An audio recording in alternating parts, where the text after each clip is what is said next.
Hola, estàs preparant l'examen del C1 de la Junta Qualificadora i sempre tens dubtes a l'hora de respondre les preguntes dels exercicis de triar la resposta correcta?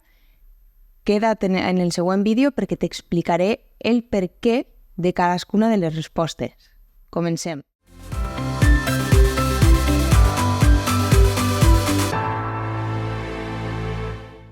Bé, abans de tot, he de dir-te que perquè entengues totes les explicacions que faré, has d'haver estudiat la teoria que s'exigeix en el nivell C1.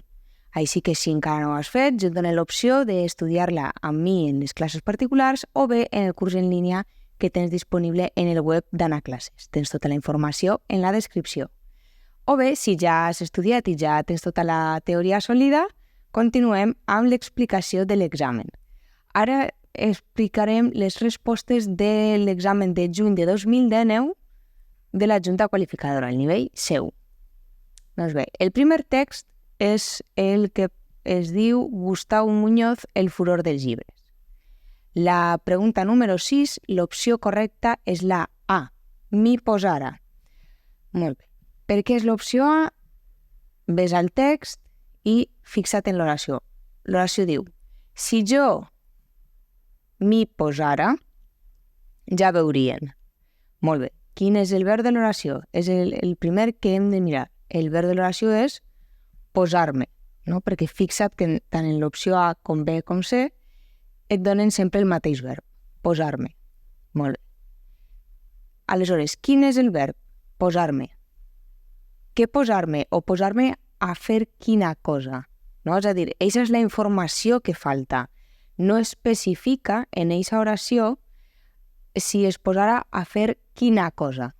Aleshores, pel context podem deduir que és si jo em posara a escriure, ja veurien. Aquesta informació de a escriure és un complement circumstancial introduït per la preposició a. Per tant, per això necessitem el pronom feble i. La pregunta número 7, l'opció correcta és la B. És una pregunta de potsers i així és l'opció B que va tot junt, ja que darrere d'aquest potser fixa't que el verb que va és un verb en indicatiu. Aleshores, si tenim un verb en indicatiu, el potser que vaig a davant ha d'anar junt. La pregunta número 8, l'opció correcta és la C, comptat i debatut. Així és una pregunta de connectors i hem de veure el text quina funció de connector necessita. El connector de comptat i debatut, la seva funció és d'acabament. Així podria generar un poc de dubte, ja que a la fi també sembla que siga d'acabament, però encaixa millor comptat i debatut. I el conseqüentment és incorrecte, perquè porta una Q. Seria correcte si estiguera escrit amb una G, consegüentment, però no és el cas. La pregunta número 9 és una pregunta de lèxic i l'opció correcta és la A, desperonar. Desperonar significa motivar, incitar. Aleshores, si mires el context, és la que millor s'adapta. La pregunta número 10 és una pregunta de grafies, bé? Ja que somnolència porta MN i no són correctes l'opció A ni l'opció C, serien incorrectes, estan escrites malament.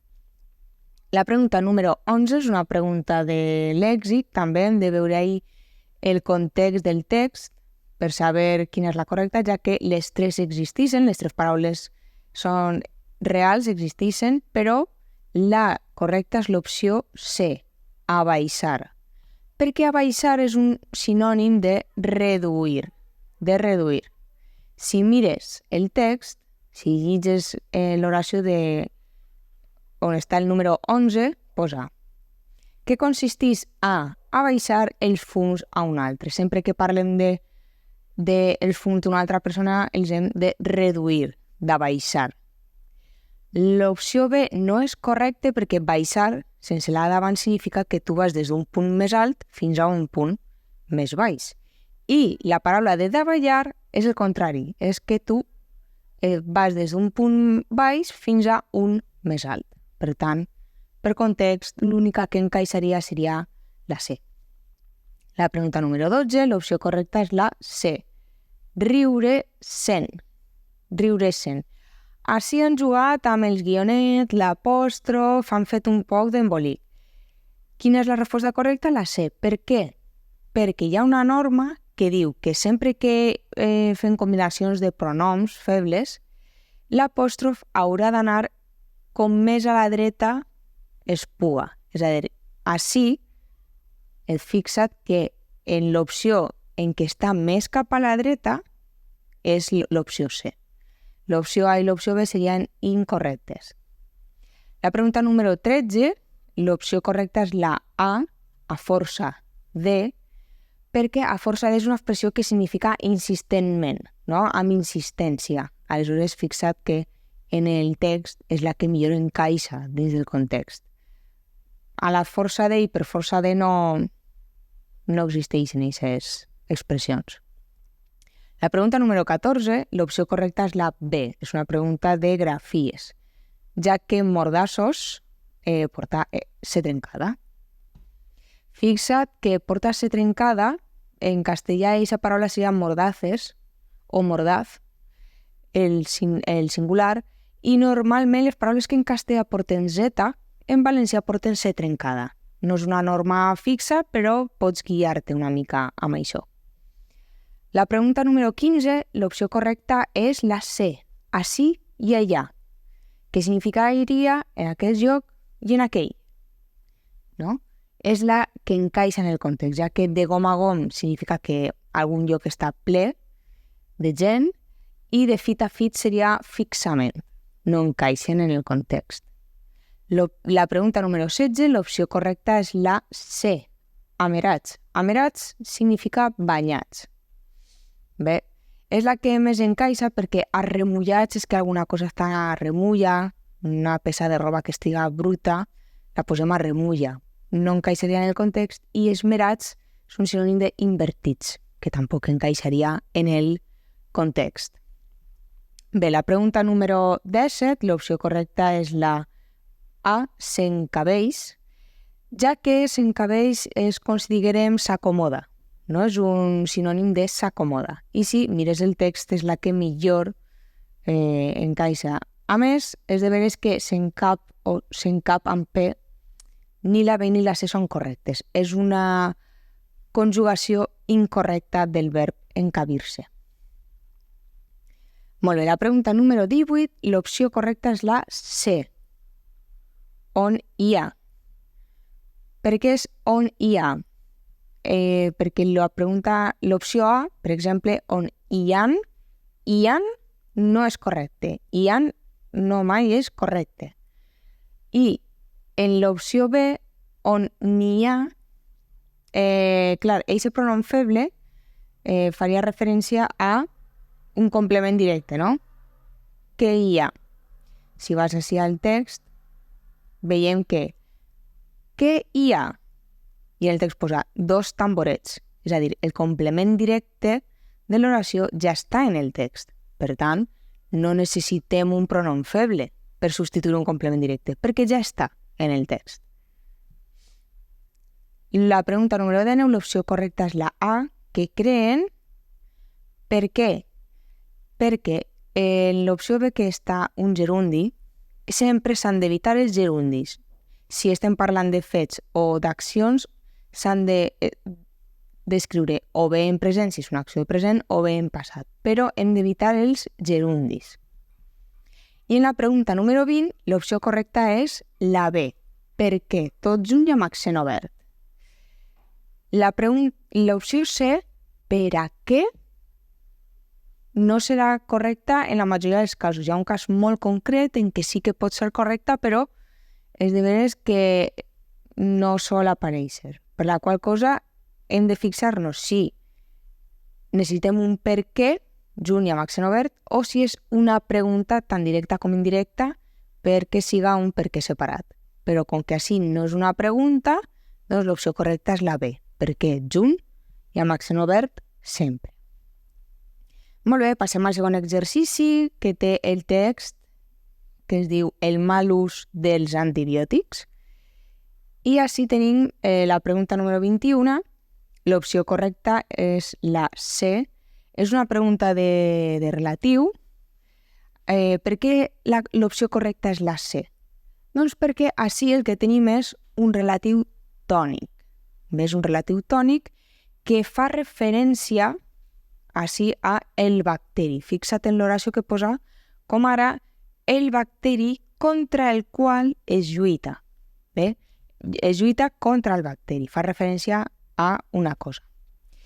Per què no seria correcta l'opció A, que també és una estructura de relatiu tònic? Doncs perquè l'opció de preposició més que amb accent obert recorda que només és correcta quan la preposició és una preposició monosíl·laba. Però contra no és una preposició monosíl·laba. Una preposició monosíl·laba és a, amb, de, per, però contra no és monosíl·laba. Per tant, quan siga una preposició no monosíl·laba, només tenim l'opció de usar el relatiu tònic amb la forma el qual, la qual, els quals o les quals, segons la paraula o el substantiu que tinguem davant. I l'opció B, contra el què, això seria un fals relatiu que en aquest cas no té cabuda. La pregunta número 22, l'opció correcta és la C. És una pregunta de relatius, de pronoms febles, disculpa. I així, com a correcta, van estar assenyalada la C i estiguen en contra, però jo he de dir que pense que l'opció correcta és la B. Pot ser que hi hagi hagut algun error a l'hora de passar les respostes, perquè així, si mirem el verb de l'oració, és estar en contra. Sempre que usem el verb estar en contra, és estar en contra d'alguna cosa, estar en contra d'això, estar en contra de les normes. Sempre usem estar en contra més la preposició de. Per la qual cosa, si usem la preposició de, estem davant d'un complement circumstancial introduït per la preposició de. I això com es substitueix? Amb el pronom feble en. Per tant, jo així diria que l'opció correcta és la B, encara que és de veres que es va publicar com a correcta l'opció C. La pregunta número 23, l'opció correcta és la B, la que. Molt bé, així és una pregunta també de relatiu, no? Concretament, l'opció B seria un cas de fals relatiu. Per què és correcta la B? Si vas a l'oració, així posa. I és justament aquesta necessitat la que s'ha d'estudiar. És la que, perquè eixe la fa referència a la necessitat. L'oració sencera quedaria. Aquesta necessitat,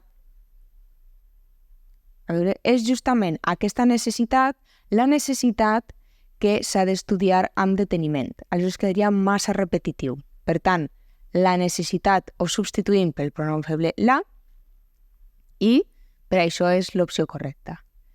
La qual no és correcta perquè siga correcta necessitaria tindre una preposició davant i no la té, i el que és un relatiu àton per afegir informació i en aquest cas no necessitem eixa funció.